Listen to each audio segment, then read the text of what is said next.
S3 Network.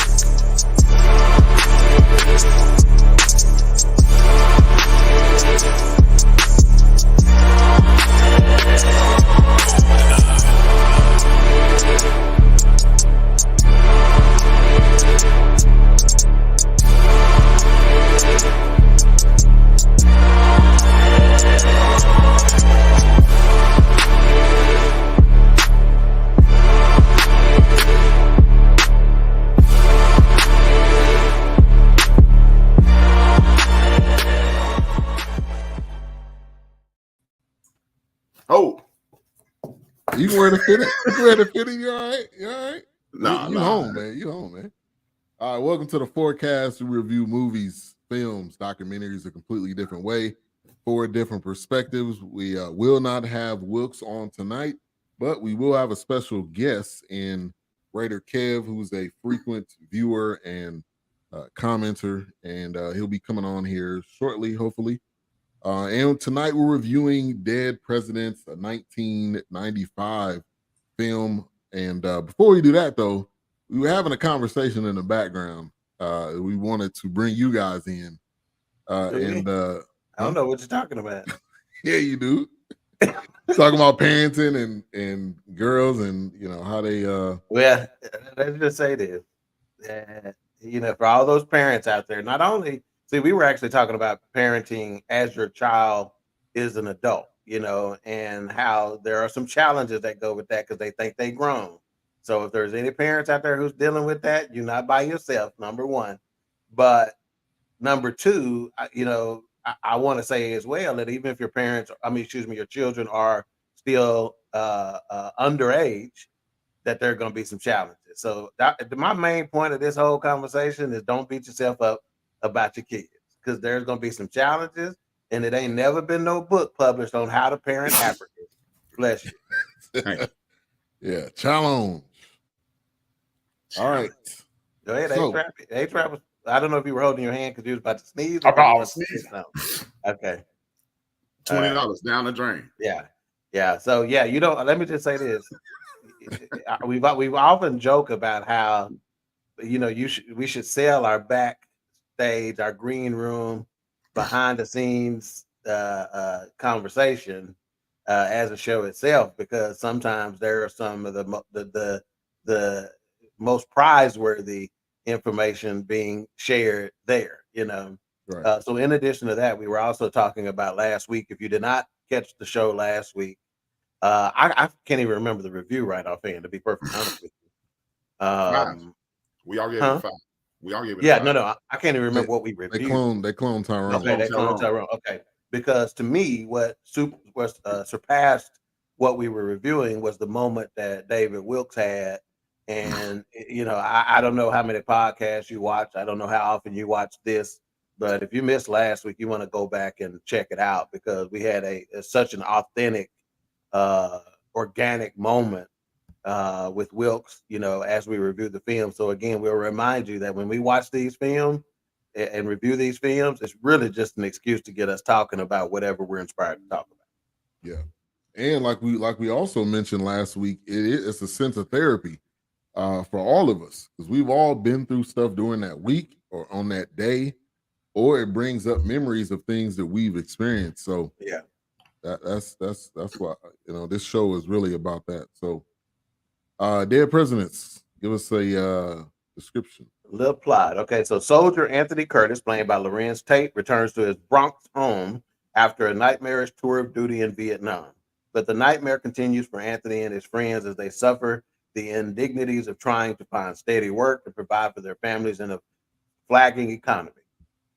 As desperation takes hold, Anthony teams up with Skip, played by Chris Tucker, a drug addict, and Kirby, a small-time crook, to pull off a bank heist that will give them all a chance for a better life.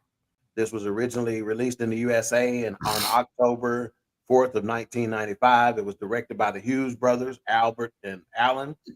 The box office, I didn't get the budget, but the box office did $24.1 million. So in 1995 dollars, I think that's pretty significant. Oh, yeah. And this was put out by Hollywood Pictures and Walt Disney Studios. motion picture. So which I didn't know. So that was interesting. When they said Walt Disney, I was like, what avenue of Walt Disney was this? Right. Right. Yeah, Mickey wasn't nowhere around, I promise. He was not. He was not. Mickey was one of those rats that was crawling around down the street. What's up, Knox in the building? Anthony. Big Mo. Anthony. Big Mo in the building. Thank you for tuning in. Great episode of Wrap It Up this past week.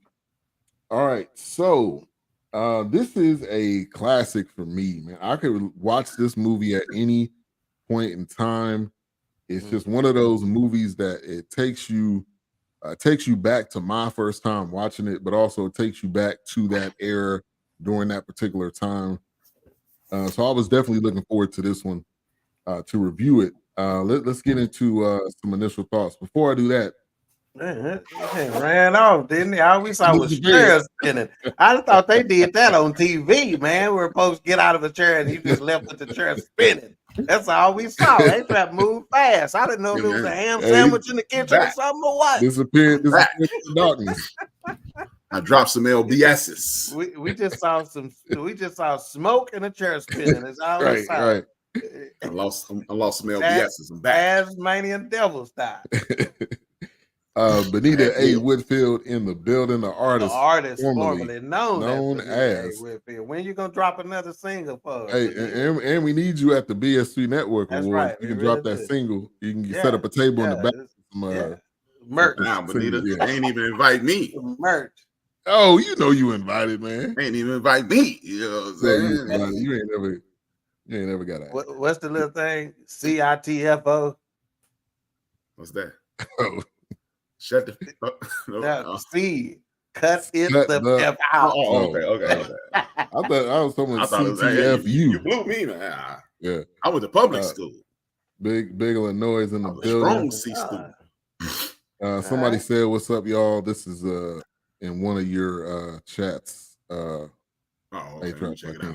Thank you for tuning in. All right, and as we get into these initial thoughts, let's bring in our special guest, the one and only RaiderKev in the building. What's up, fellas? How you doing? What's up, man? And Raider, I was about to defend you, but I wanted to wait till you came on so I could defend you with you on the air. Because when he was telling them who our special guest was going to be, he says frequent viewer and commenter RaiderKev, and that's all. He didn't say nothing about the podcast you do. He didn't say nothing about your end of the bench media collaborations and participation. He just got. I thought it was a slight myself because he got kicked off the bench. Well, the last video I watched, and maybe we could talk about this. It sounded like you retired from podcasts. Yeah, this is therapy. No, it wasn't. I was tired. My job just got in the way. It was taking up too much of the time, and I wasn't. When I first started, I really said I'm just going to jump into it. I'm going to figure it out as I go, and it never progressed to where I wanted it to go. So I just felt, well, I'll stop until I get to where I could really do it the way I want to do it, and then we'll move on. But it's coming back. It's just, it's on pause. You got to get to this comment. He said, RaiderKev looked like a rapper from California. And then get the next one. Triple platinum in the streets. Love it. But great to have you on, RaiderKev. It's long overdue. We should have did this a while ago, but we could get into our initial thoughts. I was saying this is a classic film, 1995. But RaiderKev, give your initial thoughts on Dead President. Yeah, my initial thoughts, man, it was to me, especially when I watched it in the, at the time when it first came out, I thought it was a great movie. I thought it hit on a lot of stuff that we was talking about in the community about how things wasn't as they seemed. I was just in another way of saying it, getting woke, right? And so I was understanding how I gotta blow my nose. I'll be back. How the government was, was putting the trick bag on, right? How just the whole situation with Vietnam and how we all thought that it was, one thing when it was actually something else. And just some things in the movie kind of touched on that, But it was just a movie that really kind of opened your consciousness to what was really happening in America. And it's not all what it seemed, and this movie kind of, threw some of that light on me. And then that's how I viewed it then. Then when I viewed it again for the show, I'm like, man, this movie was pretty damn good. You know what I'm saying? I was really impressed, watching it now, with a true understanding, So yeah, I thought it was a great movie. Yeah, I 100% agree. And I definitely wanted to lean on the military veteran on the cast, which I know, Doc, you are now. RaiderKev, I don't know if you are military. No, I didn't. Okay. All right, but Doc, initial thoughts, all the dynamics in this. Yeah. I'll touch on some of the military stuff a little later. But my initial thoughts, number one, the long ass fucking intro. It's been a long time since I saw an intro that long. I'm like, what the hell? Was that a thing back then? I guess so. It was a story. It was long, man. And then North Bronx in 1968, and I cannot wait. There's a question I'm gonna ask. Now I'm gonna go in and ask it right now. The 8:02 mark, 8 minutes in, I just put a note that says soundtrack in all caps, and I said, and if H-Rep says he didn't notice this time, he need to go to some therapy or something like that, because there's no way you can miss the soundtrack on this. And then we don't talk every week about the details about how we are watching the film. In other words, who's around. Like being a couple of times have said Erica was watching it with them or whatever. But I generally don't talk about that because 9 times out of 10 I'm watching by myself. But in this particular situation, my the baby queen, her birthday was this past weekend, so she was at the house getting ready for a party that she was having at the house. Which really she partied at the house all damn weekend. I had to spend the night somewhere else. I got put out of my own damn house. So, but anyway, so her and her friends were there preparing for a little get together we were going to have Saturday night, and I was watching the movie. And they could hardly do their business in the kitchen, putting stuff together because they was caught up in the movie. I noted a couple of comments. One comment was her friend made 2 comments. She goes, the first comment she made, she goes, I ain't seen this movie in a long time. And then in fact, she goes, Larenz Tate with his sexy ass. And then she turned to do whatever. So I thought that was interesting, but they just could not. And there was one individual there who had not seen it at all. And they kept talking to her like, you ain't seen this, have you? Because some of the scenes in it are so graphic, that she, that it took her aback a bit. So, yeah.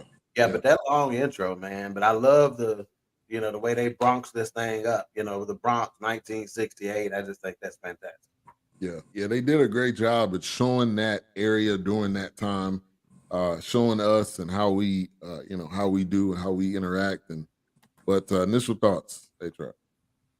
Oh, I mean, it's one of the best movies I've seen in my life, man. Flat out. I was 25 when it came out. It was a resurgence of Black cinema. So I really enjoyed it. I really enjoyed it then. And I think one of y'all said, oh, that was you, man. It's one of those movies that I rate movies like this. If you're going to watch a movie, if it comes on TV and you're on your way somewhere, will you stop and watch? This is one of those stop and watch movies. Yeah. So yeah, I'm in on. I agree with you 100%. This is like Coming to America level for me. Like anytime this is on, I could watch it and watch it like you never seen it before. It's just one of those. And it was during that time Larenz Tate was killing it. What's the other cat? Terrence Howard was killing it. Yeah, Keith David. I actually forgot Terrence Howard was in this movie. Me too. And then he popped up. You know what, man? Like, yeah. I'm like, this is what you could tell where they got characters. Like you could tell, you could see Smokey and Chris Tucker all day long. Yep. That was because I made myself a note. Chris Tucker is the old Chris Tucker, the good one, or should I say Smokey? And then with Terrence Howard, you see Hustle and Flow all in that man. Oh, day. So I'm like, I wonder how much this had to do with either characters they did before this film or after this film, because they were some similarities. Yeah. There was a lot I mean, I didn't realize, and as we continue to talk about this, there was a lot of characters in this film that are even not just black, but further. Even I'm going to say it now, the cat from The Sopranos. Yeah, I forgot there were two who was in cats. it. There were two cats from The Sopranos in it. Who's the other one? You had Chrissy, which was Michael Imperioli. He played in The Sopranos, and then you had Tony Sirocco, which is the officer. He played Paulie Walnuts in The Sopranos. Mm-hmm. So they were prominent figures in The Sopranos. Yeah, both of them. Yeah. Let's get to some comments here. We got Anna. Thank you for tuning in. We appreciate that. I still have the Dead President. Okay, somebody, is there a way we can kick? Is there a way we can kick Big Illinois out? Because I mean, I'm like, he's on something tonight. I mean, seriously. Every day. You got to get to this one about Booty Talk 23. You know, you got to get him out. I don't know if he got out probation today. I don't know what it is, but something he happy about something. Hey, that's on VHS. I mean, yeah, you have to pop that one in. Booty Talks was on DVD. Don't ask me how. But you know what? But this comment does remind me of something I was going to say about stop and watch that H-Rap talked about. The way we watch TV now, though, there's not a lot of stop and watch that goes on, right? Because I watch TV via apps, whether it be Netflix or Prime Video, Hulu every now and then. But because of the way we watch TV and it's series-based watching, there's not a lot of times where you'll catch a movie on like we used to back in the day. When you scrolling through cable and stuff like that, you would catch movies and then there was a lot more stop and watch going on, you know? Right. So do y'all get the same perspective based on how y'all watch TV? Yeah. I think the reason why is because back then it was stop and watch because you don't know when you're going to see it again. So you catch it and I got to catch it right now. That's where today you can say, well, on demand. I'm going to stream it. I'm going to binge watch that later on. It ain't that important. But this is one, if you see it, come across, you say, hey, man, let me go check that out. Yeah, and I think so, too. If you didn't own, and to your point, RaiderKev, if you didn't own the movie, then whenever it came on, you were trying to watch it, or you were trying to DVR, or you were trying to record it, or whatever way you could. So, how silly was it that we were trying to own movies? Doesn't it seem? It sounds stupid now. Silly as hell, doesn't it? Now we talked about some mannerisms of characters, right? Don't leave out Larenz Tate, and I put down he had a lot of inkwell mannerisms throughout this film. He, where he was kind of acting a little goofy when the pimp was checking him, and when she was checking him, some of these looks on his face. I thought inkwell like a mug, man. Yeah, now I'll be honest, I don't remember that one. That was horrible. You don't remember Inkwell? I don't remember Inkwell, no. You a young street. Do yourself a favor, man. You got to go watch it. Maybe I've seen it, but I don't. I wonder if we should, even though H-Rap didn't like it, we may need to review that movie. Let's not do that. H-Rap calling in sick that day. Yeah. I'm sick. Catch it. Being watch it and just mention it on one of the reviews we do. Just say, hey, by the way, I watched Inkwell, and just give us a quick Siskel and Ebert type review on it instead of the show. Okay. I'll watch it in the building, Blue Streak. Thank you for tuning in. Maybe I missed it then, but what's up, Blue Streak? I don't know what Keisha trying to be funny. He said he was a virgin too. Right, I guess talking about me. I don't even know when Igor came out. I think maybe she was talking about when I said the mannerisms for Larenz Tate. Oh, and Igor. Tony Curtis in the movie was Tony was a virgin. Remember, he got something the first night. Oh, right. Okay, I see what you're saying. All right, so we were talking about music. Man, I had to put down numerous songs just because they stood out and they're just classic songs.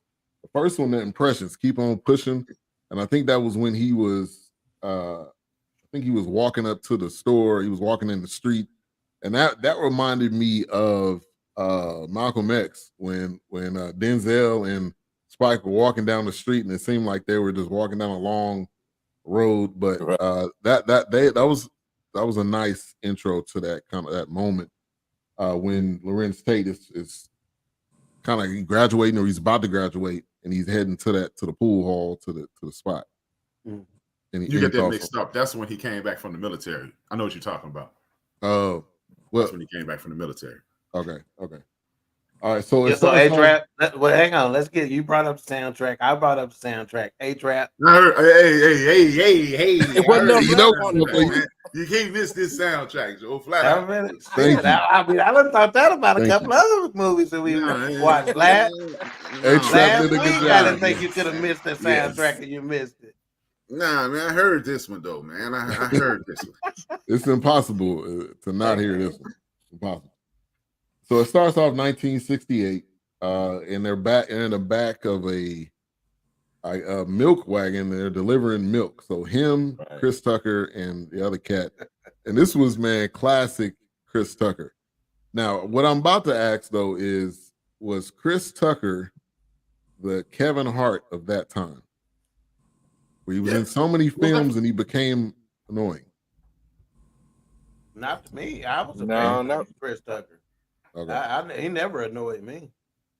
Oh, you mean annoying, or I thought you mean the hottest dude in the world? No, he said he was just so much that he became annoying. Oh no! I thought you meant on the incline. You know, on the come up. He was on the come up. Now I don't know if he was on the come up at the level. The next big thing. I mean, let's think about it, man. Chris Tucker ain't been in that many movies. He been in this. He was in Money Talks. He was in that whack Quentin Tarantino movie. Fifth Element. Huh? But that was a different. He was in Fifth Element too. Fifth Element. Yeah. And then that whack Quentin Tarantino movie, because that's a Bruce Willis movie you're talking about. Fifth Element. Yeah. Fifth Element. And then he was in Rush Hour was in Friday. He ain't been in a lot of movies, man. Let me just tell some of the viewers in here are texting me, distracting me with this Alabama riverboat brawl. Okay, stop it already. They said they called him the brother because we brought up Terrence Howard. They say they called him the brother Aquaman. And and then they said they also called him Michael Phelps instead of Michael Phelps. Yeah, on the fan today, man, they just listed a whole bunch of names, just random names. You know, Lamonte Phelps. Hey, I got a question though. After he swims across, he gets out of the water. Why does he wring out his shoes? I don't know, man. I mean, I saw that I didn't know if he was taking them off or wringing them out. I couldn't tell. Yeah, no, he was wringing it out. It was almost like he was like, "Let me dry off first, and then let me get the business." Right. He like took a pause. You know what I'm saying? I'm like, come on, man, take care of business, man. Okay, that's a big comment, Big Illinois. That's good information. Yeah, Jose Freddie Rodriguez graduated from the best high school in Chicago, Lincoln Park. They called him Pookie Phelps. There you go, Pookie Phelps too. Yeah, Freddie Rodriguez done played in a couple of decent movies, man. He done played some good roles. He was just in the Michael Jordan movie. You talking about did he say the best high school in Chicago? That's what he said. I said I knew there was gonna be something about that. Sound like a shot. Yeah. Man. He ain't go West. That's one. He threw it. Illinois. That's his way of saying it's on. Nigga, you ain't never saw that. That was like, that was the call, the cuckoo. That's what that was. No, man. I'm surprised you let it go by that long. Yeah, that was the signal, because you see people just started coming out of the woodworks, man. Dude coming from behind walls and I like the commentary of the chick across the river. That boy swimming in the fight. They said that's the first time a brother that swam to a fight in the history. They like, we on the map now. Yeah, that nigga swimming. Yeah, he broke the barrier. We not afraid of water. Yeah. Good. All right, let's get back to this. Okay, somebody agrees with H. Somebody agree with you. Westinghouse warrior. That's right. That's LaToya. She a warrior. Green and gold for life. Yeah, that's the universal symbol to Black America. That means okay, we finna go. Right, we finna go. Knock it off. And I don't even know what you wrote, but knock it off. That's the equal to the woman taking her earrings off and her rings off and all that off. Right. Oh, y'all see the pic with Doctor Strange Endgame? Oh yeah, I did. Yeah, I see that seen one that. too. I did see that one too. It's a Yeah. lot of memes out there. Funny one, yeah. One thing we know how to do is make something funny as hell. We just gifted Even the when it ain't Lord, supposed to be. even when it ain't supposed to be. What's love got to do with it? That was not supposed to be a funny movie, but that movie is funny as hell with all these memes and everything. Oh yeah. All right, so when Terrence Howard, I was wondering how old was Terrence Howard in this? Because this was like a young Terrence Howard, a young Larenz Tate. 25. Me and Terrence Howard the same age. Wow. Wow. Well, 24, 24, 25. Yeah, 95. Okay. So And he Terrence developed Howard was that born name. in 70, 71. I think he's either my age or a year older. So we around the same age. Okay, 69 or 70. 69 or 70. Let me look him up. But he developed that tagline early.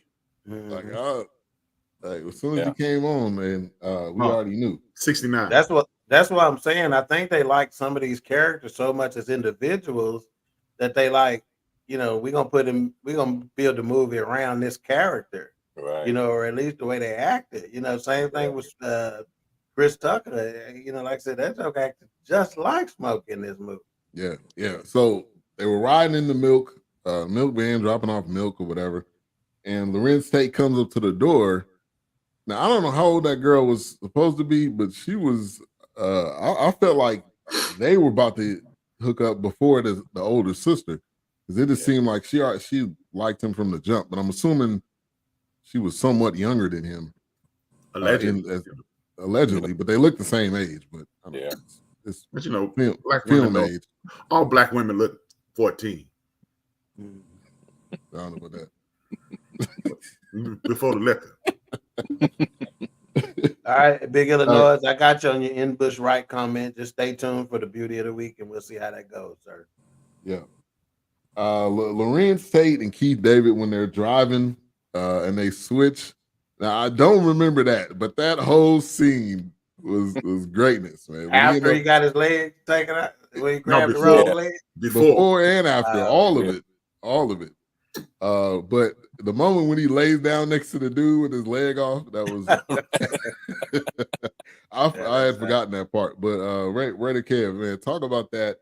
I think the scene, how it started off, we've been in situations where you driving with somebody, you got an eerie feeling like something about to go down. And they're like, yeah, switch. Or I'm about to just go to the store and A-Trap. I know you got a story on that too, but RaiderKev, give me your thoughts on that scene. Yeah, so I just thought that, to me, it just showed how Anthony was just so enamored. He was just, he was so, that was his guy. That was his idol in essence, you know what I'm saying? And he just wanted to do whatever it took to get in his good grace. You know what I'm saying? So driving, hey, I'm gonna let you know I ain't got no license, but hey, driving, I would love to drive for you. You know what I'm saying? Yeah. Anything it took to be in his good graces, because that was his idol. You know what I'm saying? And so I just viewed it at that, and I just thought it was so funny, man. When because now when I first watched it, I never knew this. I never heard that he said he only had one leg earlier. So when I saw he only had one leg in that scene, it really threw me off. I'm like, damn. You know what I'm saying? And so and then everybody knew it. So I'm like, what did I miss? You know what I'm saying? So but it was to me, it was a great scene. It just showed to me how Anthony just would have done anything for him. You know what I'm saying? Because that was his idol. Yeah, literally anything. A-Trap. I know. It took me. It's a hood thing. It's a hood thing. I don't even want to say it's a hood. It's a black thing. It's always that older cat in the hood. Like my grandfather's best friend. My grandfather passed away, and his best friend was Big Daddy. Big Daddy used to say at 6, this man giving me how to treat women advice. I'm like, I'm 6 years old. Like, what you talking about, man? So I could definitely identify with him. And then, like, when I was about Anthony's age in this movie, 16, 17, 18, I don't know if Tito watching. He usually watching in the background. It's my cousin Mike. Rick Moss and this dude named Bucci used to have us out there. Like, they would get busted, and they would give us a couple of beers, and they would let me and Mike and Vince drive So we driving all around the city, underage driving, drinking at the same time. So I could definitely identify with this. That's how I learned how to drive, riding around in the gold Impala with Bucci and Rick Moss. Yeah. I see. I wasn't even gonna comment on this piece of it, but the older cat befriending a younger kid cat, back when numbers running was a thing, was very popular. Right, it happened quite a bit because they got a fondness for those kids because they saw something in them. Right, and then so that was done a lot, and then Harlem Nights even was that same type of situation. Right, when Quick, was taken under Ray's wing. Right. And so A-Trap reminded me, and my uncle did the same thing for me. I was only like 12, 13 at the most. And he used to want me to go wash his car. He had a Thunderbird, a charcoal gray Thunderbird with some rims on it. And he used to every Saturday go wash my car. And I could have easily done it out in the driveway, but I'm like, I'm gonna take it to the car wash. So I take it to the car wash. And shit, I'd be riding around Garland listening to that's back when you had rolled the windows down and you let your music play and you driving slow, like 10 miles an hour. I used to ride around Garland out for hours on Saturday. And one time when I got older, I was probably in my 20s at this time, and he said, and he was talking about it to some of his friends, and he looked at me and goes, I knew it didn't take that long to wash no car. He goes, but I let you do it because I was trying to put you on, whatever. So yeah, that whole older cat taking younger cats under their wings, and it wasn't no creep factor to it either. No, it was just straight up genuine, authentic. I cut for that kid, and like they would kill somebody over you too. Like, don't touch him, just like that. That was real too. That when he was like, and you notice he was back there doing his business, but he kept looking up to make sure everything was cool with him in there, because he knew that's normally not a spot that kids come. And there's always a Terrence Howard kid character in there too. Again, another Harlem Nights parallel. When they had that young kid, get that fucking kid out of here and messing up my fucking dice. In Harlem Nights. The same situation, man. Get that young kid out of here, man. Hey, can I mention something about the bet with the pool bet? So we saw later on that Anthony got like over $100 for running the numbers, right? That was some big time money, right? Yeah. But they were about to fight and really go down over $2. $2. My last $2. But $2 was big. But $2 was still big, though. That still was significant enough, I just thought that was kind of odd when I saw that. I said, "Damn, $2." Yeah, that's right, bigger than us. Definitely, man. And the Hughes, well, I guess one of the Hughes brothers did "Dear Mama," right? Was that the same?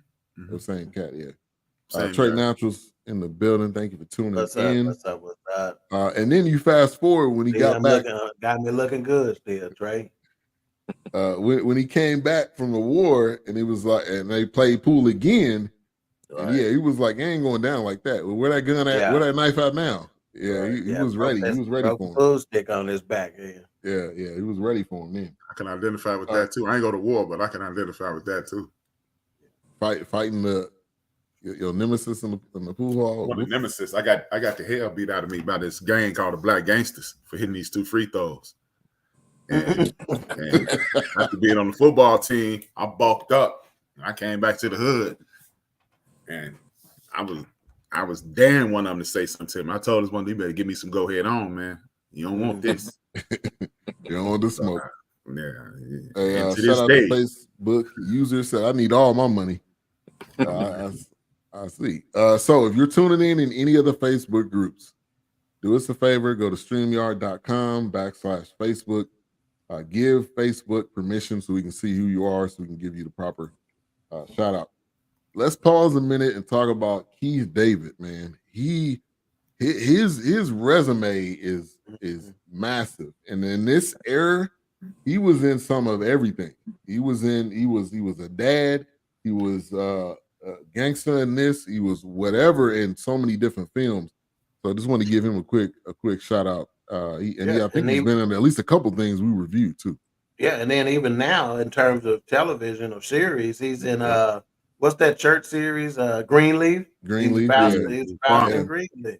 So he killed that I too. think he's done well. I can't remember a bad role that he's had, where he at least he didn't do a good job in it. Even if the movie was bad, the dude is just a natural character. He was in Barbershop with the busted toupee. Oh, he was the dad. He was the dad on Nope. So that's one thing we reviewed. Yeah, so I don't think he's ever been this $20 million film guy.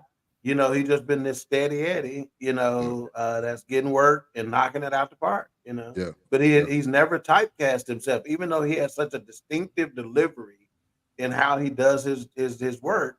He's not been typecast. He can play anything. He can play a villain. He can play a hero. He can play a daddy. He can play a, just a background 2-bit player. So I think he's fantastic. Yeah. Keisha said Keith David was Shadow Man and the bookie in the barbershop. Okay. Yeah, man, he's got a catalog for sure. All right, so graduation night. They're at the house party. Chris Tucker, man, just being classic Chris Tucker, man. I love the character. It was definitely a Smokey parallel. I definitely agree with you there. But it just seemed like he was the Chris Tucker that we all love, just cracking jokes. When he was talking about, I'm a pimp. My daddy is a pimp. He was talking about when he was on the plantation, he was having hoes pick their cotton for him, so he didn't have to do it. Yeah, it was just classic Chris Tucker. I had two things about that. Number one, teenage kids with mustaches. What the, because I think Larenz Tate had a mustache. And then is this where Chris Tucker character uttered the line, "I'm gonna be where I'm at. I'm gonna be where I be"? Is that where he said that when somebody asked him something? So yeah, that's a quotable line from this movie. I bet there's a lot of people who say that because they've heard people say it and don't even know it comes from this movie. They don't know where it comes from. But that's we quote it quite a bit. Yeah. And I think another aspect of this movie too was the Black Panther part of it, which I don't think they said Black Panther, but obviously we knew that's what it was. But that just added a whole other aspect. You got Vietnam, you have Black Panther Party going on, you have the soldiers coming back trying to find jobs and they can't, so then they have to end up go and do something else. So man, that was I think this was kind of similar to last week. It had a lot of deeper parallels to it that you cannot miss. Yeah, that was going to be my tie-in on the military when you asked me about that, is that, it's really a message about that. Vietnam movies and the mess that went on with Vietnam. And it's almost like out of all the soldiers in wars or conflicts that we've been involved in as a country, the Vietnam vets have been treated the worst, Right. Because even right now, like I said, I kid you not, over the last couple of weeks, there's been comments and situations come up to where people have said to me, based on some of the benefits that I get or lack thereof, they're like, man, what a way to show you thanks for your military service, because some of the shoddiness, man. And I can't tell you, man, how difficult it is to get care, man. It's just, you got to go through so many hoops, man. But Vietnam vets were treated, in my estimation, again, I didn't know a lot of World War I vets, a lot of World War II vets, but Vietnam vets, man, with what they had to go through, the PTSD aspect of it, and the post-care treatment at home, and it may have something to do with the state of the country when they got back, was in such shambles, that they are, first on the list in terms of being mistreated. But, so they were running. I don't know if it was the night of the high school party when he was running. Yeah, it was when he was running after getting caught from being in the girl's house. Okay. Larenz Tate's character, he's running, jumping over fence and stuff. And that transition where they ran him right into the fields of Vietnam, I thought that was fantastic from a cinematic standpoint, and they did a fantastic job of showing the mental aspect of how people were before they got there, and then what they were after they got there, and the effect on seeing the killings, and even Larenz Tate's character, where some people were like looking at pictures of their girlfriends and stuff like that, and he's like, I don't want to think about none of that. He goes, I'll deal with home when I get home. He goes, but if I'm thinking about home, I'm gonna get killed out here. I'm a dead man. Yeah. That was some people's approach. So I thought they did a fantastic job. I did laugh at when the dude died. I said, "Damn, that nigga died hard." Like he went overboard in the way he died. But A-Trap's favorite character, I want to hear what he thinks about Bokeem Woodbine. Yes. The man, the myth, the legend. His character, you want to talk about a pendulum swing in his character and what he was, what he became, what he ended up, Yeah. So what's your thoughts on Bokeem in this movie? Clean. Bokeem Woodbine, I think he's a better actor than it was at that point, but he did a very good job in this. He wasn't asked to do a lot. So he was supposed to be over the top. He usually overacts. So in this instance, being an overactor paid off because he's in the midst of a war and he needs to be, and he's the most hyperbolic person in the film. So overacting played right into it. And to piggyback off something that you mentioned, they were the worst. You don't have to know any World War II veterans or Korean War veterans to understand that. Think about it like this. The Korean War and World War II were at the precipice of the New Deal. The New Deal allowed you the GI Bill, the education bill, housing, and what's the fastest way to wealth in this country? Purchasing a house. That's generational wealth, because now you can buy something. Warren Buffett lives in a house that he bought for $35,000 and he worth $106 billion, right? So he passed that money on, and people refinance their homes and put their children through college at this point. So they were treated the worst because, let's just be honest, this is the turn of rich people taking over the country. I don't think it was the economic instance. It was those people who had the New Deal, those people who were benefiting from Social Security, those people who were benefiting from those land grants. Those people were controlling the country at this point, because now a generation is only 20 years. You got 40 years since the last war. Those people running the country right now. So you got to keep your foot on the neck of the working class and the poor. And what's the best way to do it? Deny them benefits, deny them opportunities. And they'll continue to be poor and disenfranchised. And that's what was going on at that time. Yeah. So now my question 100% right, dog. Yeah. And my question as far as Vietnam, where was a selling point, they were over there to get some type of resource or something that they had? No, allegedly they were fighting communism, and communism is just a system that is attempting to spread the wealth. Communism on paper is an excellent idea, whereas we are, like with us, we practice communism in regards to the show. Dog speaks, Kev speaks, which would usually be Wilkes or a guest. You speak, I speak. That's communism. Everybody get their shot. Like Dog and Wilkes, they kill us on the music. I traditionally do the historical part. You drive the vehicle, and we all give our perspective. Communism, everything is equal.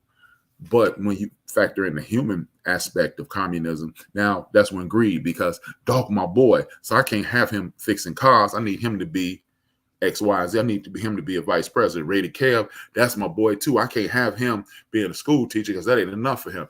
When you, on paper, communism works. The reality of the situation is you have people interjecting their own personal agenda into the communism, and it becomes almost a form of socialism, and they're giving away things, because then again it becomes not even socialism, it becomes capitalism, but with a different name. Appreciate that. Yeah, but the reason why our country says we're fighting wars or conflicts, they're gonna give you the misdirection, the okie doke as to the reason why. Right. I mean, hey, this is the same country you had the Salem witch trials, right? We're gonna see if, in order to see if you're a witch, we're gonna throw you in this river, and if you drown, your ass must have been a witch. Whatever, you know what I'm saying? That kind of shit. Yeah. So this is some good comments, right? Anna says, yes, the purpose was for the U.S. to prevent communism. I'm part Vietnamese, so definitely got a perspective here. Do you know anyone who served in the Vietnam War? I don't. Yeah, I do personally, but I do. Yeah. I'm sure the other guys do. I'm about to reboot the Rapping with H-Rap, and I got this guy named Jesse James. Man, Jesse has a compelling story. Jesse told me when he got back from Vietnam doing 2 or 3 tours, right? He said it took him 3 years for someone to be able to wake him up. The first night he got home, his mom told his brother, go wake up Jesse for breakfast. Jesse was he said it took him 3 years. Every morning at 4 a.m., he would just wake up, roll out his bed, and be ready to fight. His brother touched him while he was sleeping. He broke his arm. Wow. I mean, and I cannot imagine, what you being over there, which they were saying they were in the bush for most of the time. You don't see your family. It's completely different than what you've done, at all in your life, especially when you're first time there. But you had the different personalities. You had the Chris Tucker there, which I forgot that part. I didn't think he was there because I'm like, I don't know how Chris Tucker being a comedian and all that, but he was there. Bokeem Woodbine was there. Larenz Tate was there, and then they had some other, character was there, like the one guy from Sopranos. But I personally, and I get your thoughts on this, felt like the war part, they kind of, I get the point they were trying to give, but I felt like they dragged that on too long. It seemed like it was like 20, 30 minutes. I don't know, what was your thoughts? Well, I thought it was I thought it was necessary because I think it kind of emphasized to me the sign of the times, because it put them in a desperate state later on down the road to do what they did. You know what I'm saying? Okay. Because You're here's the thing. Going back on what you were talking about earlier about how people viewed the war, right? When I was in school, when they told us about it, they didn't say war. They said conflict. They didn't even give it the respect that it was a war. They viewed it as a conflict. That's the way it was taught, right? Look at the judge toward the end during the sentencing. Oh, yep. He said, I fought in a real war, World War II. So even military people did, but he said he didn't even give it respect. He's a military guy and didn't give it respect, So those veterans, the Vietnam veterans, didn't get the respect. So I think it was necessary for us to see what they did, so it can embed in our heads as viewers. This was a war. Yeah. These guys sacrificed a lot more than what they should have. And now when they get home, they don't get the respect, they don't get the support, they don't get what it was needed. So now we can sympathize with them for having to go and set it off. You know what I'm saying? So I think it was necessary for them to have that that length of sentence. Yeah. And they wanted us to feel the length of time they were away from family. Right. And they were, so when they came back, you could understand why some of the behaviors were what they were, right. And some of the disconnects were what they were and that kind of stuff. So yeah, I think it was necessary at the end of the day. Oh yeah, most definitely necessary, because then you don't understand why Anthony is going through what he's going through, why Chris Tucker's going through what he's going through, and Bokeem Woodbine actually came out better for it. His dad was a pastor. Yeah, he came out better because he was there, just a wild dude, and then he found Jesus due to the stress and tyranny that these conflicts will put you through. Yeah, man. I think it helped us connect, as RaiderKev say, connect with the character. Now, what I will say about, on the flip side, I don't think they went in depth enough. It's only a movie. It's not a mini series, so it's kind of difficult. I think they didn't give us enough of the trauma that Anthony went through. Yeah, because we were talking about the 70s. We talking about a period of time where people are standing in line for gas, man. You know how? See, if you do yourself a favor, man, I'm not trying to big league, on the age thing, because it don't mean anything. It's just a bunch of birthdays, right? But Google 1970 gas lines. It looked like they giving away gas, man. Right. Wow. The country, this is when rich people decided, I'm choking these working class and poor people clean out. Exactly. Clean out. And this, see, if you'd went into that a little deeper, then it explains why Anthony is in such dire straits. The one thing a man would hate to do is let his family down, man. Yeah. Right. And that's one of those stabs in the heart that can't. Yeah. Yeah. You see, a lot of people just write off, we call them deadbeat dads, right? And they write them off as, oh, you didn't stay, and it's a punk way to go, man. But I was never faced with it where I couldn't take care of my children. But bruh, it has to be mad demoralizing to Oh, yeah. look in that woman and them children face and say, I ain't got nothing. Yeah. That, I made that mistake one time, Trav. I wasn't thinking, y'all know I'm naturally a giver, so I don't think about it, sometimes. And I gave to this married couple, but I gave in a situation that made her husband look bad. I didn't think about it till afterwards. And I'm like, I put him in the spot, so I had to circle back and say, hey, my bad, man. I'm just so used to giving. I wasn't thinking, so in essence, I should have probably pulled him aside and said, hey, I'm going to bless you with this, but I was just so, I saw opportunity, I gave, and it made him look, and so I had to apologize to him for it, because in that situation, that's what, matter of fact, what's that guy, Clifton Powell's character played Cut? Yeah. That's another dude. Boy. Clifton Powell done played in some stuff, right? He played in Pinky? another. Yeah, that's right. Say another word. Say another word. One more. But he killed this role. He killed this role, man. He did. Yeah. And the way he pulled up, it was like, I just was looking. Yeah. It was like, I came by the other day. You wasn't here. Yeah, and and my dad said, "Oh, my little one in the back, sleep back there." Right. You knew that. You knew that was going down eventually. Yeah. Let's see, that whole exchange again.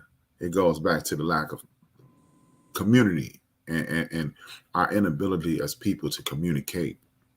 Because you got your mother there, and your mother's probably disappointed that she got this baby, so she's feeling a little shame, right? So she out there on her own. Me and Big Illinois talk about this all the time. Whereas we're in such hurry to put our kids out. No, you got to get your own. Right.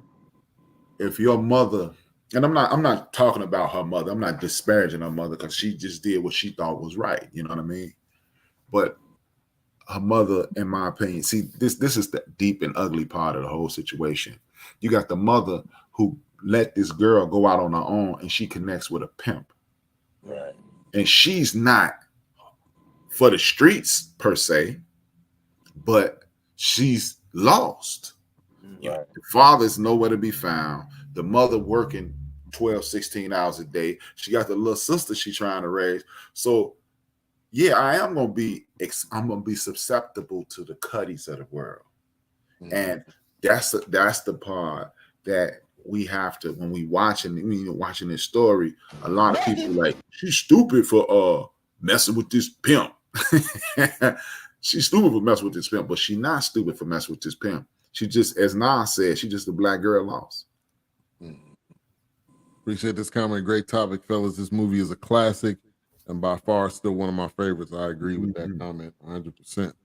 And can I add something about the times and about what she had to go through? Yeah. See, today, I think we support our young people a lot better when these things occur. But I remember back in the day, you got pregnant, you gone. You know what I'm saying? We don't care you ain't got a pot to piss in. You gone. You know what I'm saying? So she was in a desperate situation, And, she loved Anthony. We kind of feel that. But hey man, if I had someone that's caring, he's an adult that knows how to get in her mind. So he played on that. And he just, it was a situation that she couldn't win. She didn't have the mental capacity to win, to understand how to deal with it properly. We can criticize it, but she didn't have the mental capacity to know how to deal with it, and no support. So I don't blame her at all, Yeah, Ray. Hey, Kev, you're right, man. You're right. And this is, again, man, this is our inability as a community to communicate. This is when my dear Big Mama step in. Right. Because there's no way in the real community, Big Mama or my dear will girl stay away from him. Right. But her mama is working 12. See, this is a microcosm. What's wrong with the community, man? Facts. You got the 12-hour working mama, the non-existent father, ain't no uncles and brothers there, you know, so you susceptible to a parasite, man. Let's understand what a pimp is. Pimp is a bloodsucker, man. Right. And I think in other cultures too, the daughter stays there until they're married. They stay there and they go all the way through school. They got an opportunity to save money. They got an opportunity to make a plan. They have opportunity to set themselves up. But like we've been saying, which I think the tide is overly turning, is that don't just push your kids out, because then you push them out. And also, what have you taught them? You taught them how to budget, how to how to take care of yourself, how to make sure that you have a plan in place, how to make sure, like you said, you don't fall with the cutties of the world. So I think that is a huge message in this. So and that's why I cherish my time with my mother, man. I remember being 12 years old. My mother sat me and my two sisters down, and she literally told us what was going to happen when she died in 1982. Wow. She didn't die for almost 30 years later. Yeah. Wow. And I remember my mother told me, I ain't leaving you nothing. She told my sister she gonna leave them money. She said, I'm not leaving you anything, because you're gonna be a man, and I'm gonna show you how to take care of yourself. Yeah. And you know, at 12, I'm like, hey man, I don't want to talk about no death. Especially you dying. But that is another thing that we fail to do, is prepare our kids or prepare our family, period. So if something happens, you're not having to try to find the will, if there is a will. You're not having to try to find all this information. So if this is not a lesson to all of us, get your stuff in order. Queen 3 and King had an episode. We'll be having a part 2 on that call, where there's a will, there's a way. And it talks about having those conversations. And I even talk about white guy, right? Having the first 2 or 3 conversations with my oldest son, who will be the executor, to where he's like, you all right? And I'm like, I just thought, yeah, man, I'm just trying to make sure you're going to be straight. Right. You know, next time I had a conversation, he's like, you sure you're all right? Yeah, man.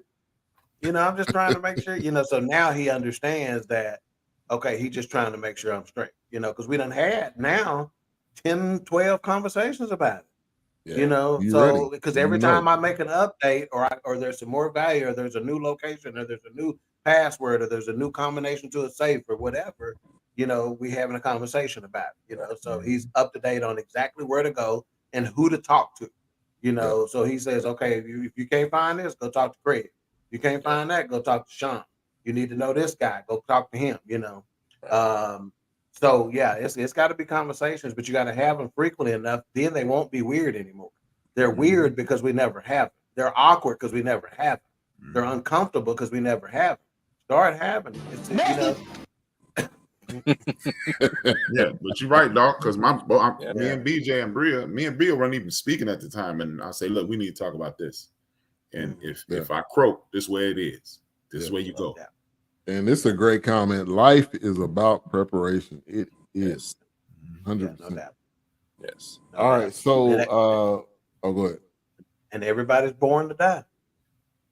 Start dying the moment you're born. Exactly. So 6 months later from the war, after Cleon was cutting off heads and putting it in his backpack, I was like, it was crazy. And he was like, that's our good luck chart. We in trouble now. He was right, though. He was right. But the smell, but hey, if you had to deal with the smell in order to make sure homeboy survived with his guts hanging out. But you know what's tripped out about that? How many people had to do what Anthony Curtis did? How many people have been killed because they had to kill their good friend in the military because you think he ain't gonna live? Right. And if you do live, you're not gonna be chitlins hanging out your chest. Yeah. And don't forget, they took his partner and put it in his mouth. Yeah. You know what I'm saying? So not just the guts, you know. Right. Yeah. And then the note, I don't remember that part, but the note, I think Larenz Tate picked it up and he was like, "Yeah, you I don't know, you black people, man, we don't have no problem with you." Right. That's not your war. Right. Yeah. And that was another powerful. Yeah. Moment. That was them trying to say, hey, Y'all get out of here. Yeah, we don't want this with y'all, you know. Right. I thought that showed a bit of a connection with us, to be perfectly honest with you. Yeah. You know, Hitler used to do that. Yeah. Hitler and Mussolini used to do that. Yeah. It's a age old trope. I mean, Putin was doing it with the last election. That's how your boy Trump got elected. They attacked the internet. Yeah. Saw the weakness in America's policy and attacked it. Yeah. Well, I tell you what, I know A-Trap has a strong opinion about this, but in essence, they're right. You know what I'm saying? I don't have a Right. strong opinion about that. I got one opinion, Kev. You right. You know what I'm saying? All right. No strong opinion. There's only one. Right. Look at how black men who are veterans, what have they gained? They did all this, and what have they gained? What do they gain when they come back home? Disrespect. That's all they gain. You know what I'm saying? So, Doc, you gotta. Yeah, Doc is the expert, right? You could definitely respond to that. Yeah, no, I mean, all I can say is that it's trying to improve slowly but surely, but it's way too slow, and you know, in order to make it right, the pendulum would have to swing so far, so fast that it's not likely, you know, at all. See, this is one of those things where when the show tomorrow, everybody perceives it as because I speak to us, I'm unapologetically speaking to the black community, but the way the military treats working class and middle class people, it's a universal thing. That's the best way you can do away with the trope of racism, because race is a made up, it's a construct, it's a social construct, it's not a real thing. And the easiest way to show that race isn't a thing is to look at the way the people in the military, the lower ranking people in the military, are treated. They're treated like trash no matter what you look like. Vietnam vets coming back looking like one-armed pets. That's what they looking like. Go, like when you watch Forrest Gump, right? You watch Forrest Gump, you see a bunch of white guys in the audience, a whole mall at the Washington Monument full of white people. And then they had some Black Panthers there, but that was white people. When you look at the vast majority of the people who come back, it was only, look at it this way, man. It was only 50,000 people that came back hurt from the war. 13,000 of them were black. But people always say, well, there's only 13,000. Well, when you only make up 13% of the population, you have to factor in the fact that 13,000 fathers didn't show up again. Right. And that's dead. Right. That's just dead. What about the drug addicted, the people who did what Chris Tucker's character did? Man, come on, man. You seen your friends and that PTSD for no reason. Yeah, man. Like my man Jesse, the dude I was just telling y'all about. Jesse says he's, to this day, Jesse's taken, I think he said 5 psychotics. 5. It's 2023 and a half. Wow. He's been home since 75. Wow. So this will let you, if you pay close attention, this whole race thing is just a trick. But, people may say I play into it on my Tuesday show. No, I have to address my tribe. I can't worry about, family, clan, tribe, nation. That's the only way you can live in this system. So that's why I speak to our people. Right. Yeah, we got to. All right, let's take a pause for the calls as we get into our next segment, the one and only Beauty of the Week.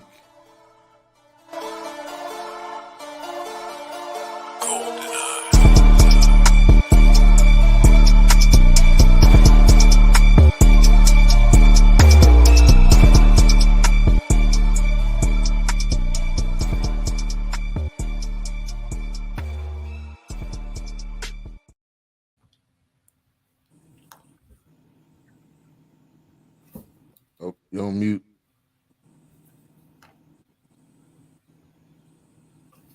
There you go. All right, you got me now? Yep. The beauty of the week. So earlier, I think it was Big Illinois who mentioned the little sister in Bush Wright, played by Delilah Benson, and he said he had a crush on her, and I considered her as one of the beauties of the week. However, she did not make it, unfortunately. Once I reviewed all the ballots and I looked as closely as I possibly could, the beauty of the week is the one that Cuddy was smashing while he was out at war. The one that, and she actually is married to a big time TV producer nowadays. So apparently they agreed that she was the beauty of the week. So again, her character is Juanita Benson. She is Rose Jackson. Again, she's not in the film industry from a movie standpoint or whatever, but this was just your classic, again, girl next door, all the little kids. I'm pretty sure it was a lot of beat meeting going on to Rose Jackson back in the day, so so again, I don't think that that's a horrible picture though. Yeah, that one is. That's the thing. That's another reason why I knew she wasn't doing a lot of stuff recently, because you notice all the pictures I got of her are from back then. Older, like yeah, that came directly from the movie. That picture right there. This picture right here came directly from the movie. So I couldn't find a lot of stuff for her today. To show what she looks like, because normally I have that conflict. Whenever I'm doing the beauty of the week, okay, am I looking at what they used to look like, or am I looking at what they look like today? So with Rose Jackson, I couldn't find out anything for her today, but she is our beauty of the week for dead presidents. I'm not happy about it. I'm a little shocked. I'm a little shocked, Dunk. I thought you was gonna. Oh yeah, what you thought? Who you thought I was gonna go with? Well, see, she probably was just in the credits as the lady in the red dress, but the red dress that is, I'm like, that's why you can't just be, I can't. I try to leave. I try not to go with no bit character. I try to go with somebody who got a little bit of a role. Hey, RaiderKev, I'm with you on that one. That lady was fine. Right, so what you saying is you paused and beat it for them 2 seconds she was on camera.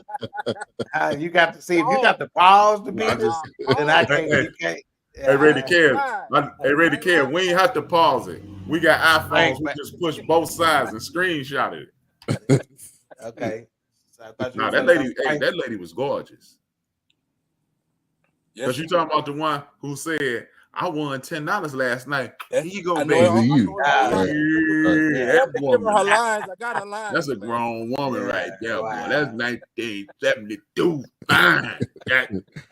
Keisha giving a correction on the name. I don't know if that's not Boucher. The one that popped out the dumpster. The sister. The Black Panther. You said she was your runner-up? Second, runner-up. Did you get that black and white pic from her yearbook? Oh, Na Boucher instead of in Boucher is what I said. Na Boucher is her name. Na Boucher, right? Yeah, might have been. All right, but the way they were arguing and the way she said Anthony, RaiderKev just disappeared. I might be in trouble. Yeah. I was wondering. I thought I was like, did this dude lose his mind? Hey, if you gotta go, it's all good. No, he needs to stay on this show at least another 20 minutes. I know what he's talking about. I'm like, after you said, I was like, and with today, hey man, today RaiderKev anniversary, man. Yeah. Oh, really? Yeah, and he out here running that. He's running that, man. I'm like, yeah. I'm being a professional, man. I'm just doing my job. I'm being a professional. Yeah, right. Hey, okay. Yeah. Clean it up. We don't want to I paused just to make sure I was watching the right person. It wasn't a infatuation with her at all. Yeah. I hope you got a cold steak in that car. Yeah. Hey, bro. I'm like, today, RaiderKev. Hey man, Anniversary. Yeah. You got to put that cold peas on there. Yeah, you got some cold peas and gonna put on his eye right after the show. Yeah. But man, Clifton Powell, that scene when he pulled up, man, he made an entrance. There's no better entrance than what he made when he pulled up in that car. And then when she was like, yeah, and this is Anthony, and he was gone. I don't need to know him. I'm checking on you and my girl in the back. So RaiderKev, you being a guest, man. When Cuddy pulled up, what was your thoughts? Man, I already knew what was about to happen, right? Kind of figured it out. But if that wasn't the most disrespectful way, yes. I'm like, he is lucky. I'm serious, man. He lucky. He made it out of that scene, man. Ain't no way. Ain't no way. That was the most. Look, he cut him off every time she tried to introduce, right? You're going to dude, the dude ain't got no money. You're going to flash 2 bills like it's nothing, like you flashing the $2. Right, you know what I'm saying? Right. You know what I'm saying? That was totally the disrespect. And when you hand it to somebody like this with the 2 fingers. Right. Man, look, it was necessary, but man, I felt so sorry for Anthony. I'm like, man, bro, I feel your pain. Hey, if he had a gun, he would have shot. Oh, trust me, he is. He would have told him, lean back. I think we done all been in a situation where we were interested in a chick and some guy who was better in some way, or we perceived him better in some way, was also interested in the same chick and made us feel inferior at some point in our life. I can remember probably high school or early 20s or something like that, being in situations like that where you felt like, shit, I can't compete with this man. I remember when I was in the 8th grade, and this chick, we ran track, whatever. And so I remember being at a track meet. I liked her. She liked me. We were the same age, and at a track meet, this was early season at a track meet. I get to buy her some hot chocolate and let her keep my track sweater, and stuff like that, right? So everybody in the city, kind of know, we kicking it because she got my track jacket and stuff like that. But come to find out, we went to the same church too. It's this older cat who had to be a senior in high school that was on her too, and I couldn't compete with that shit, man. I ain't no senior. I can't drive no car. I can't, she can sneak out of church and go over to his house. You can't sneak over to my house. Hey, I'm in the 8th grade. My mama beat my ass. Hey.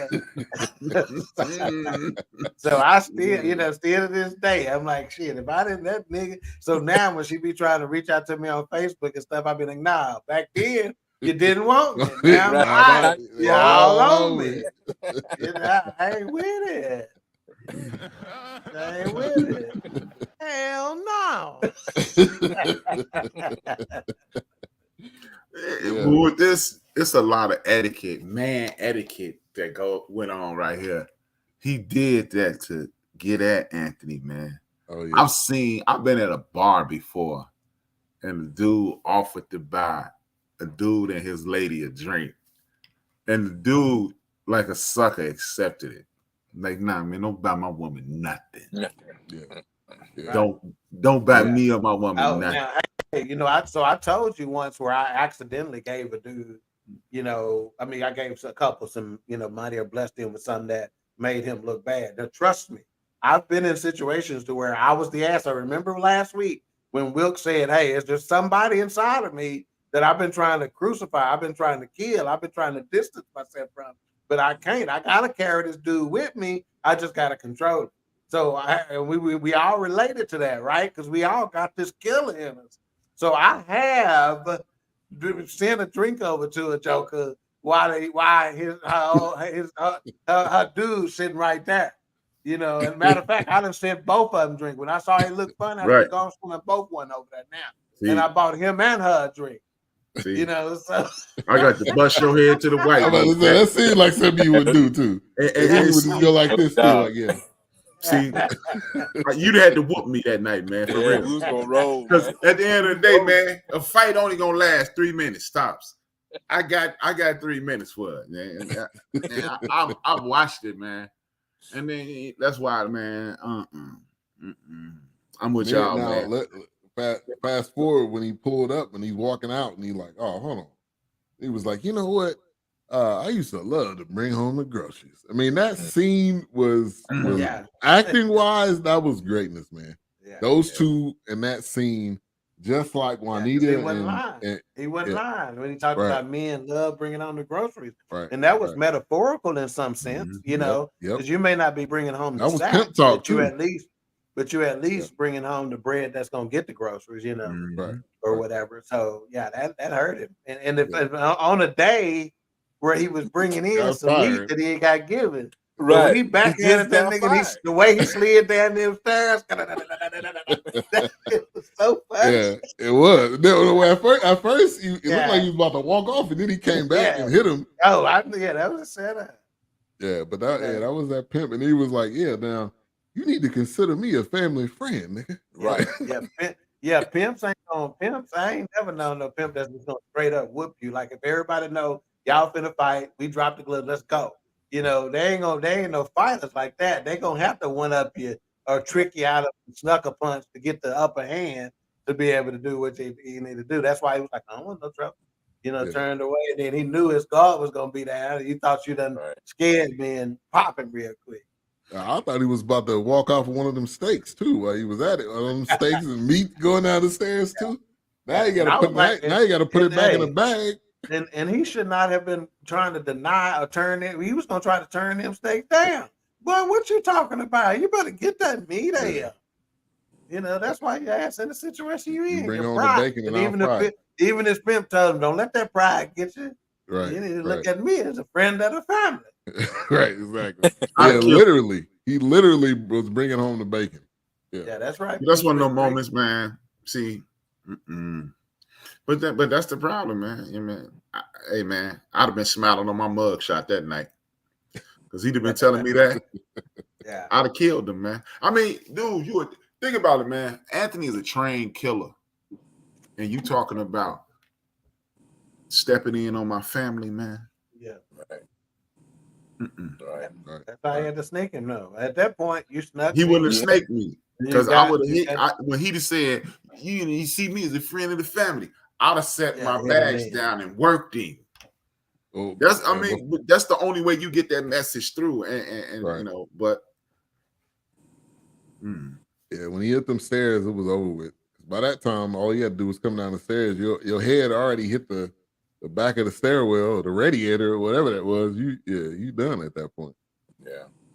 Yeah. Now the scene I wanted to get to in RaiderKev, I'm gonna come to you when he gets to, I don't know if this was that same night or maybe I think it was the same night, and him and Juanita were going at it, and he was like, "All right, I'm gonna leave." That was another scene. That was quality. That was great acting, black cinema at its finest, right there. Right. They really. They went at it and they were in character. So give me your thoughts on that. Yeah, so I think in that scene, so she tried to deny the relationship or dampered how serious it was or what they were doing, right? But as the argument got on, she pretty much revealed, he's dropping off money because he's getting the yams. You know what I'm saying? Yeah. So, you know, whether that was a lie or not, just the fact that she said it and knowing that it was going to get to him like that, it's really hard for me to explain or to look, man, Anthony did what he had to do. Because look, man, anytime you taking money from somebody knowing that I can't do it, you're going to take, and then you're going to admit that he getting the yams too, you know? So, and then hey, look, the way he did it, the first question I would have asked also was, "Hey man, is that my baby too? What else is not mine? Because you not me, so is that baby not mine either?" You know what I'm saying? So it was just a scene, man, that just kind of escalated, and you know, you never want to, put your hands on a woman, but kind of. I ain't saying that's what I would have done. Don't do it. Don't Wait, back away. Don't do it.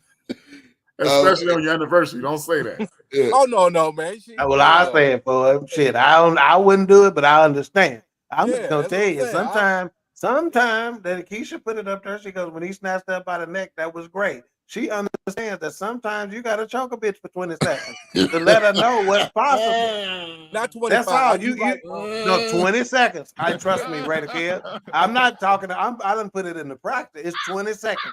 Any longer than that, Hey, you know, he on his own on that one. You got to let him know. You got to let him see the light. You know, the thoughts of dog are not there. You gotta see the light. But now we were watching this, right? So again, my sister and her friends were there when it happened, and we all tripping at the fact like the nigga choked you once. He was walking out the door, and you go right back and get in his face and want another. But the one choke wasn't good enough. He did ask her trifling if it was his baby. Then she rolled her funky eyes. I don't condone it, but I understand. Hey, and she knew this nigga was a psycho when she knew he was a killer. And then she could come up behind him like, nah, don't leave. You should have just let him leave. Calm down. Maybe that ain't how it goes. No, that ain't how it's gonna go in real life. That's why the scene was great. PTSD at that time. Well, he was having nightmares though. But she didn't know what that was. She said, you having these crazy nightmares. Only time you hold me when I'm hugging you. She didn't know. She didn't know what was going on. I agree with that. Yeah. Or didn't know the extent of it, you know. Right. Yeah. And then on top of that, she probably viewed him as, I ain't gonna say a weak person, but you're right. Mentally weak because he wasn't doing the things that she wanted him to do. Yep. You know what I'm saying? She talked crazy. Hey, she talked to him crazy the whole time. I think she expected something different. When he came back, she expected it to pretty much pick back where it left off. And they didn't say how many tours he did. I don't know how long he was there. At least 2. So that was what, 8? Right. Yeah. It would have been 8 years, right? Hey, funny so thing. So a lot changed. Me and my cousins used to call that the he saved me. What you talking about? You choke somebody until they almost black out. And then when they come back to, they think you saved their life.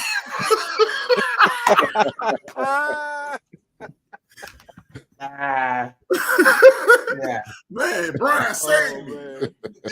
You let them go. And then they coming back.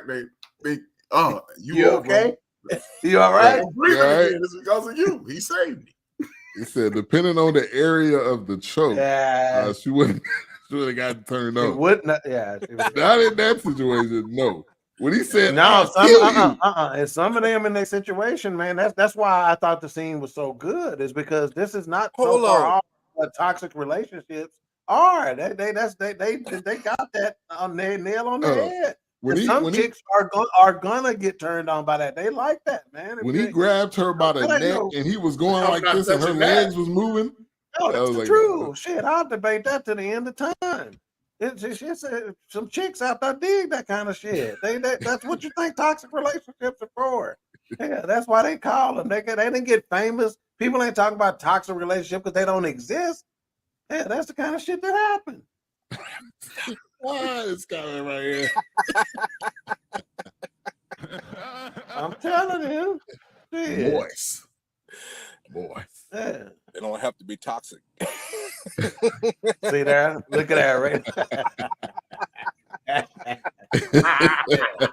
Yeah, now they just trying to, it's some people that want safety in mind.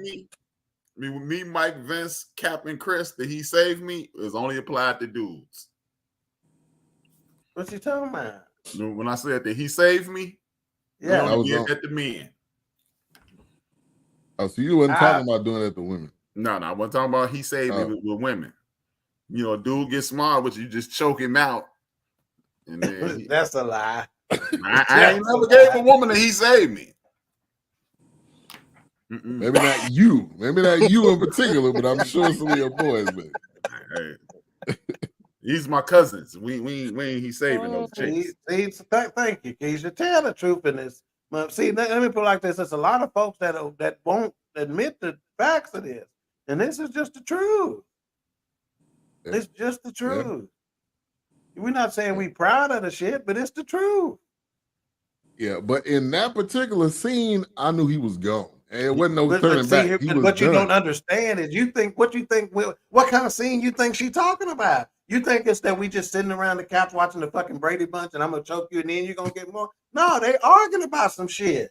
Yeah. You know, so yeah, and he threatening to leave and she not, you know, some folks, and again, what the problem is, the reason why the cycle continues, the reason why the cycle continues is because the sex be fucking amazing afterwards. And so they thinking, how can we get that juice going again? You know, shit, the motherfucker, you slapped me the first time on accident. Now I want you to do the shit on purpose. You know, whatever. It's just that's the way it is. Shit. You don't believe shit scrolls to social media when you get out here. It won't take you 5 minutes to find one of these toxic comments or something like that. I promise. Yeah. So not a lot of people gonna admit it like Keisha.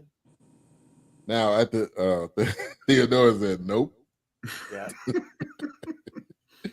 Now at the end of that scene, he ends up going to the Black Panther meeting because he got a sheet. Pineapple is a safe word. he got a sheet from a guy from earlier.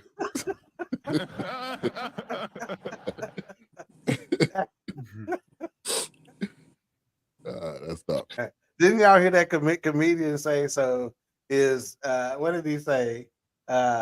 Is more a bad safe word? I can't remember who right. Said it. It's like is more a bad safe word. I remember that. Yeah, it sounds like a comedian would say that. More. Yeah, that's not a good safe word. That's a horrible safe word. A good firm choke during sex. So I've heard you working your G spot. Stop it, King Dog. All right, so he ends up going to the meeting. He sees the sister, and he's like, "Whoa, where you been at?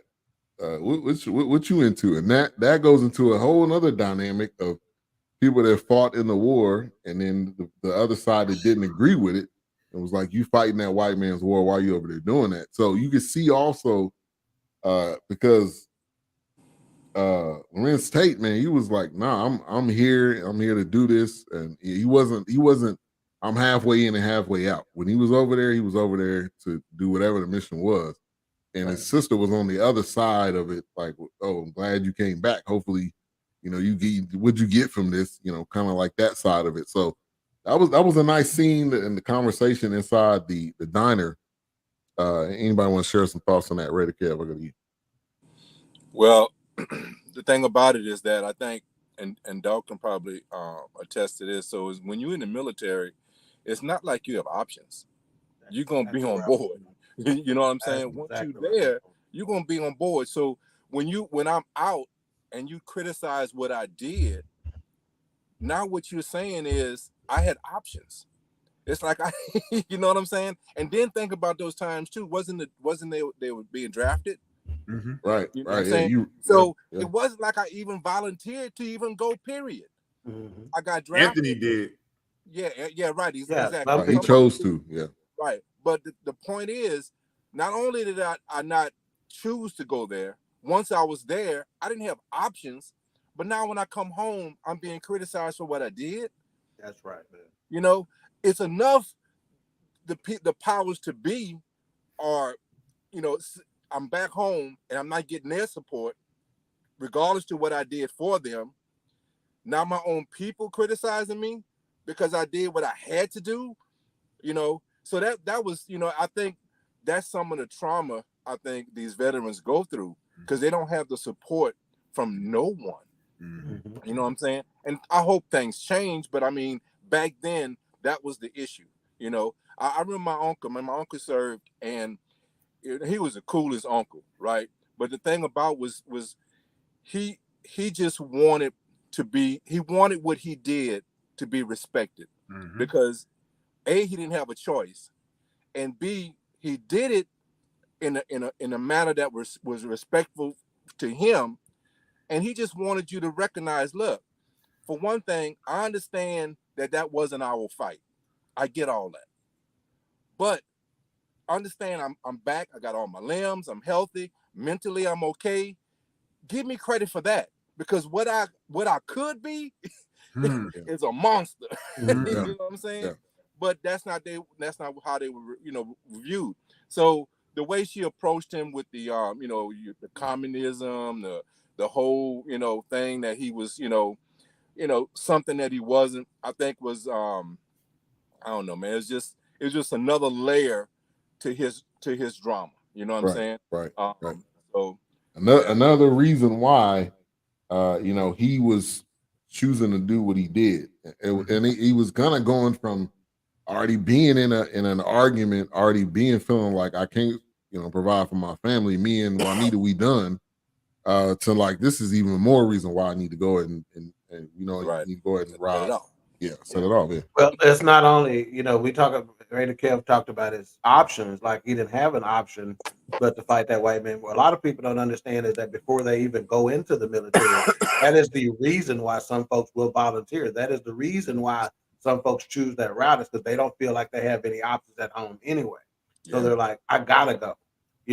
College isn't an option for me. I can't pay for college. I can't whatever. So in order for me to make some money, to make a living just to support myself, let alone, a family, I gotta go. So, and then once you're there, you in. You ain't got it ain't no choice.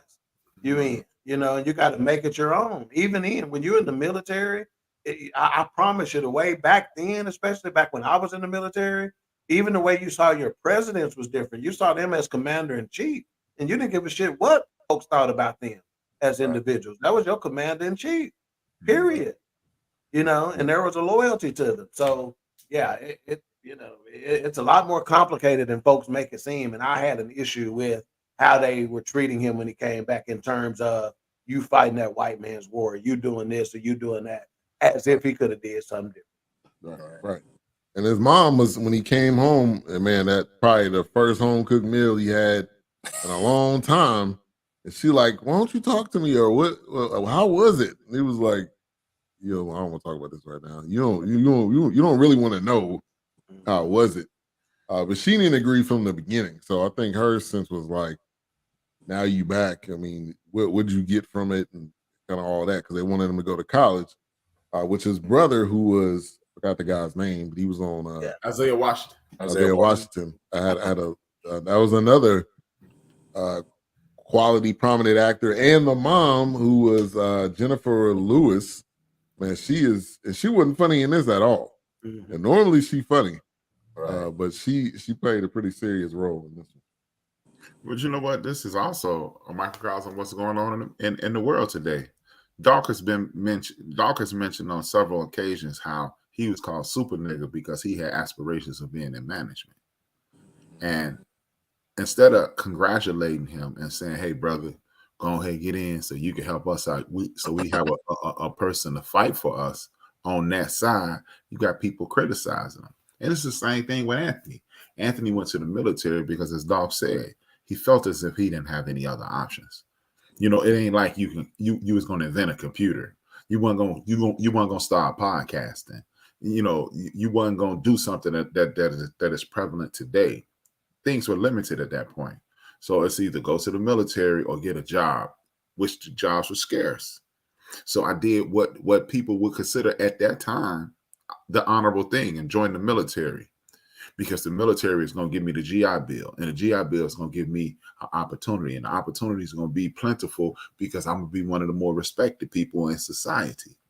But I get back, and I'm the scourge of the earth. You killing babies for no reason, as if in World War II, Korea, World War I, that they weren't doing the same thing. Right. So yeah, it's literally history, a cyclical situation in regards to history. History just repeating itself over and over. Yeah, great point. All right, so Larenz talks to the sister of Juanita, and they talk about, hey, I got this idea. So they end up going to the spot, going to Keith David's spot, and they come up with a plan, and they're like, oh, we need another guy. And it was like, well, who you got in mind? And I can bring somebody from my organization. I think I guess it was Keith David. It was like, nah, we don't want none of them niggas over here. We don't need them. We're one of them revolutionary niggas. Right. So so Anthony had the bright idea to bring Cleon on. If anybody ever seen a movie, you knew that was the wrong person, okay? And even him coming over there, like, what I got in this, and him preaching, which that was one of the funniest preaching scenes ever on that. Oh, and it's a breaking news. Yeah, breaking news. DJ Casper of the Electric Slide passed away. Oh, wow. Y'all want to know a fun fact about the Electric Slide? What's that? I don't know. It ain't electric. It's the Electric Slide is about a vibrator. Really? What? It's not about a dance. Wow, I believe. What? That's the song about a vibrator. Man. Wow. If you listen to Did it, not know that. if you It listen makes to it, Wow. Rest in peace. next though, thing, rest in peace. when we get off air, go play the song. It's a vibrator song. So they end up coming up with this plan. Obviously, I didn't think Cleon was the right guy, and then the other guy was a pyrotechnic. So the plan started off well. Well, no, it didn't start off well because the cop came up to Cleon, and Cleon didn't know how to get out of it. So that was already messed the plan up. And then Chris Tucker comes from across the street and just blows the guy's brains out. And then you got the guy puts a bomb on the back of the Brinks truck and just blows the whole thing up. I'm like, this plan was done. And this is a PSA. Whatever you think, do not rob a bank. 9.9 times out of 10 is not gonna work. And if you're black, you're gonna be dead. So don't try it. Don't do it. But that scene, which was pretty much the climax of the whole film, that got to the point why it was called Dead Presidents and why I got to that moment. So RaiderKev, come to you. That scene and how it just unraveled and continued to get worse. Yeah, it was crazy because you thought that, in some ways it kind of looked like it was going to work, like it was playing pretty well. Okay, when on you the just paper, talk yeah. it out. Wait, when you talk it out, right? But plans have to be executed. Right. And the execution, they needed some more practice. You needed a practice run. Yeah, they need AI, man. We need to do some practice because it was horrible. But now that we know the whole story, right? All of it made sense, okay? Because the techno guy, right? He was so excited about bombs. The fact that he overdid it didn't surprise anybody when you really think about it. Right. That was his thing. He wanted to blow something up. So Right. He got what he wanted. Himself up already. Right. He excited to show his hand because he's just excited about the fact he can blow something up. You know what I'm saying? The fact that the minister, the preacher, you thought that he would hold it together because of what he did when he was in the war, right? But now his mind is all messed up, and he was a bad choice because he's just not. He was motivated by the money, you know what I'm saying? And he's always going to second guess his actions because he's, actually he's probably guilty about what he did in the past, and he's trying to, find favor in God, Right. But I want that money. Right. Those heads was coming back to haunt him. Money, every time he contradicted himself. Every time he thought about this is the wrong thing to do, but the money. You know what I'm saying? So that was a bad choice. So it was just the execution, man. It's just, it was a good plan on paper, man. Yeah. God, no. But I had a question though. Why did Anthony always run over things? So when he was running over cars and stuff, hopping fences, when he was leaving the girl's house, why didn't he jump over the fences? Why he just? He didn't have to. Yeah, that was not necessary. I didn't get it either. You got a big sidewalk and a street, but you running over the cars. Yeah. I don't know. Oh, that was a trip. But it was bad execution, man. That's all I could say. Yeah.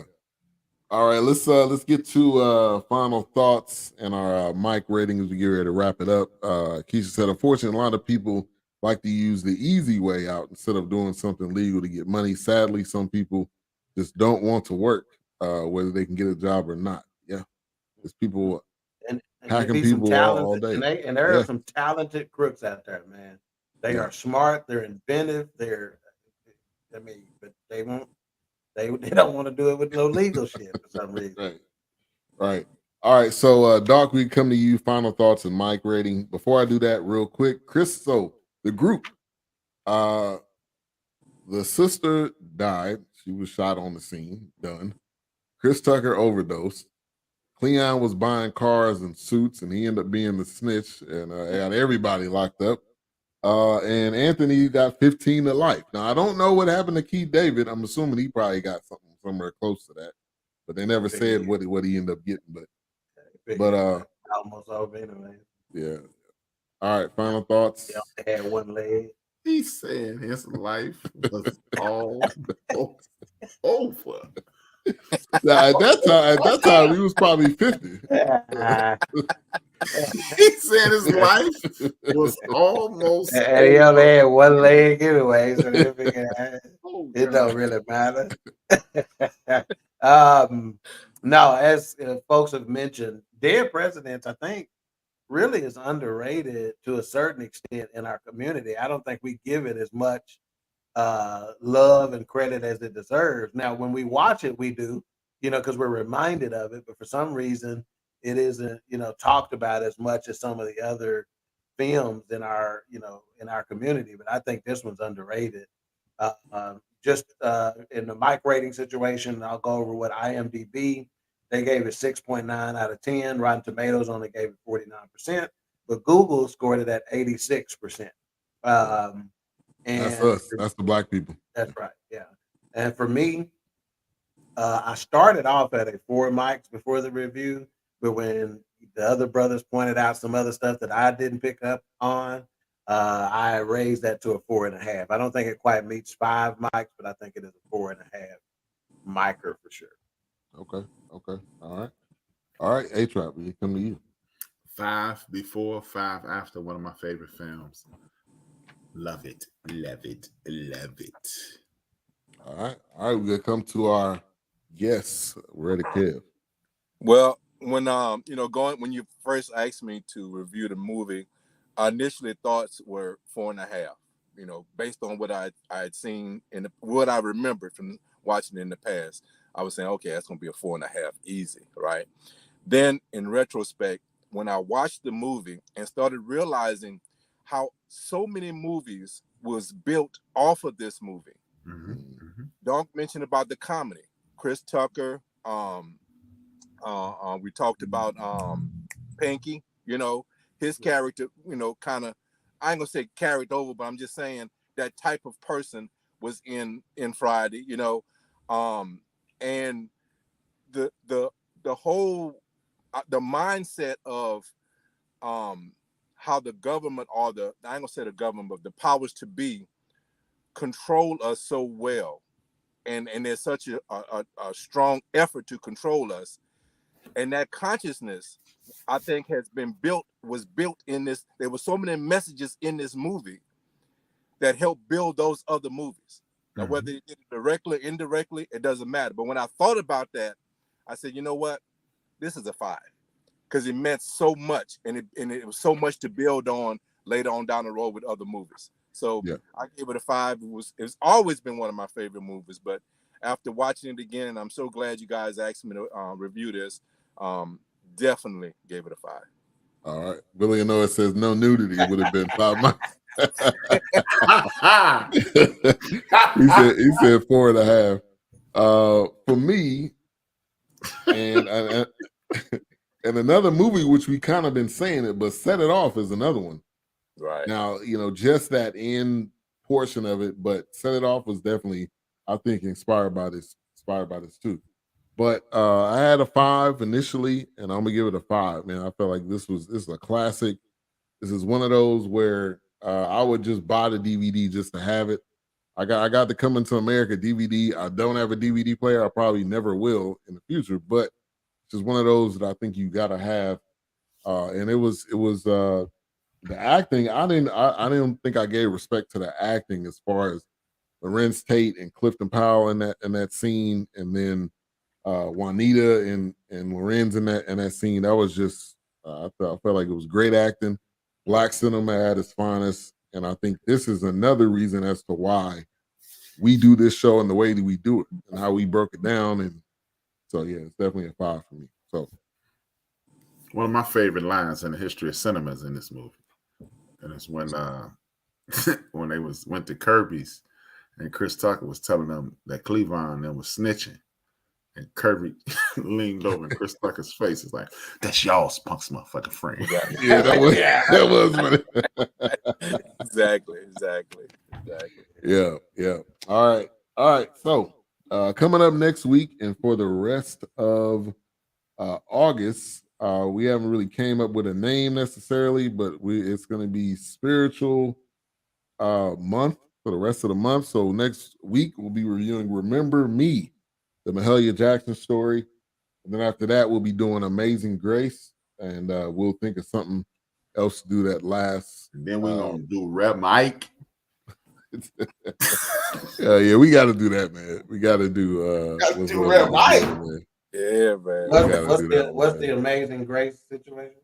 Amazing Grace is kind of like a film / documentary of Aretha Franklin when she sung Amazing Grace. Oh, okay. Ooh, wow. Yeah, so I think James Cleveland is in it, and that one should be Problematic. James Cleveland. Oh, we had talked about. We had talked about Kirk Franklin, and the whenever we were talking about Spiritual Week and how controversial his music was when he first hit the scenes in black churches and stuff. Mm-hmm. Did we ever find anything on that? I did find something.